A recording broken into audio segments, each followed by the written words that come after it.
Good morning, friends. Week 2. We made it. Okay, so today we are going to continue with our reading this book. There's not that many chapters left, actually. I feel like we're really getting through this. So I hope you're enjoying it. We are still reading. Mr. Granite is from Another Planet. The last time we read together, we talked about what the problem or the conflict of the story was, right? We really discovered that to be something. I did not tell you what to write down, but this time I'd like to talk about what I wrote down, and then we'll go from there.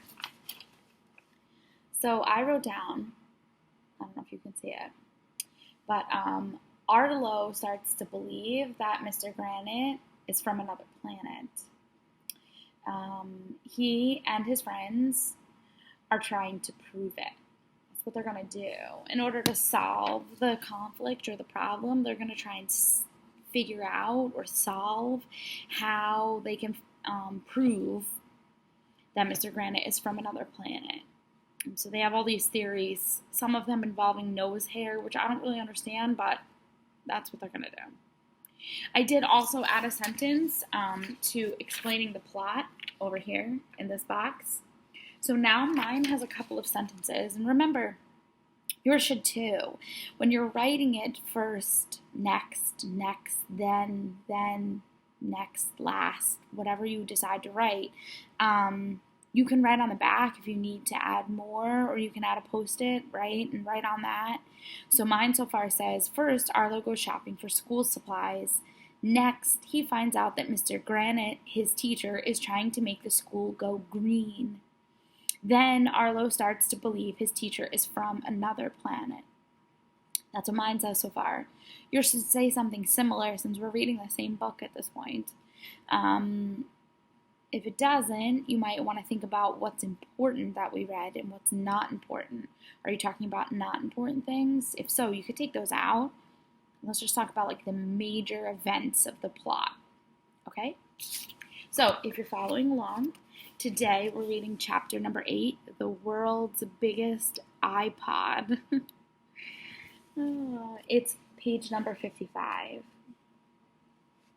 All afternoon I was watching Mr. Granite very carefully to see if his face was going to finally come off. Finally, 3 o'clock came and the bell rang. Any questions? Mr. Granite said as we got our stuff out of our cubbies. Are you going to destroy our planet? I asked. Will you peel your face off for us? Neil asked. Don't be silly, replied Mr. Granite. Once we got outside, me and Michael and Ryan raced to the bike rack. Andrea and Emily were already there. How will we find out where Mr. Granite lives? Asked Emily. We should drop pieces of candy on the ground, said Ryan. That's what the boy in the movie E.T. did. You know, I was thinking about something this week. I'm wondering if any of you actually saw the movie E.T. If you've seen the movie E.T., send me a message, let me know, or comment down below. Is E.T. an old enough movie for you, or did you see it? If you didn't, while you're home, you should ask your mom and dad, because it's really classic cinema. Okay. I'm not wasting my candy on this, I said. We should stalk Mr. Granite, suggested Michael. You mean we should hit him in the head with some celery? I asked. What good would that do? No, you dumbhead, said Andrea. Stalking is... But she never got a chance to finish her sentence, because at the very second that Mr. Granite zoomed past us on his bike. Look, said Ryan, there he goes. We all hopped on our bikes and followed Mr. Granite, being careful not to let him see us. Maybe Mr. Granite will make our bikes fly, said Ryan, because that's definitely what happened in E.T. Will you just forget about E.T. already, Michael told Ryan. Finally, Mr. Granite turned into a driveway. Well, I don't mean he became a driveway, because that would be weird. He just rode his bike all the way up to a driveway next to a house.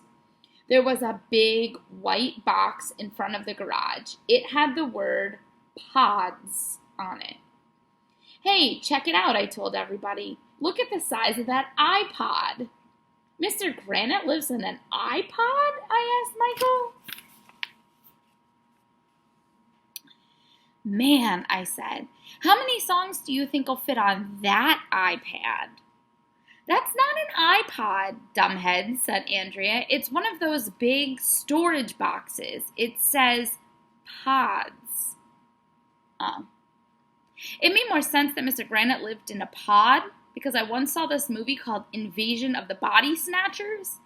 It had these pod people who just look like humans, but they worked secretly to spread more pods until they could replace the entire human race. I mean, it was so cool. Anybody who lives in a pod has to be an alien, I said. My mom always says that we should accept people, no matter where they live, Emily said. Oh, your mom's so weird, I told her. Maybe he's building a transmitter in there to contact his home planet, said Ryan. You know, like an E.T. Give it a rest with the E.T., will you? I told Ryan. Mr. Granite opened a door and went inside the pod thing. We all snuck up into it like we were secret agents. It was so cool. Andrea took a little camera out of her backpack. I bet he's taking off his human mask in there, Michael said. I'll snap a picture when he peels off his face, Andrea whispered. Well, that would be a real Kodak moment, I whispered. I'm scared, whispered Emily. Maybe we should. But she never got a chance to finish her sentence because at that very second, Mr. Granite popped out of the pod. Eek! We all screamed. Good day, mates, Mr. Granite said. He looked completely normal. What can I do for you blokes? I said, we were just wondering if, do you trim your nose hair?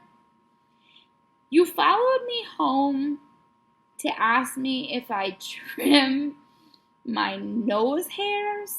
Asked Mr. Granite. That's so weird. Well, actually, we wanted to know where you were born, said Andrea. Oh, I came from Neptune, said Mr. Granite. Wow, we all said, which of course is Mom upside down. So it was true. Mr. Granite really is from another planet. Yes, he continued, Neptune, New Jersey. And then my parents moved to Australia. Oh, we all said. So, of course, Neptune, New Jersey really isn't like Neptune up in space. We've all probably been to Neptune and we don't even realize it. If you're not sure where Neptune is, you should probably ask your parents. It's around here. Not far. It's definitely not from another planet. That's all I got today. I'll see you tomorrow. Bye.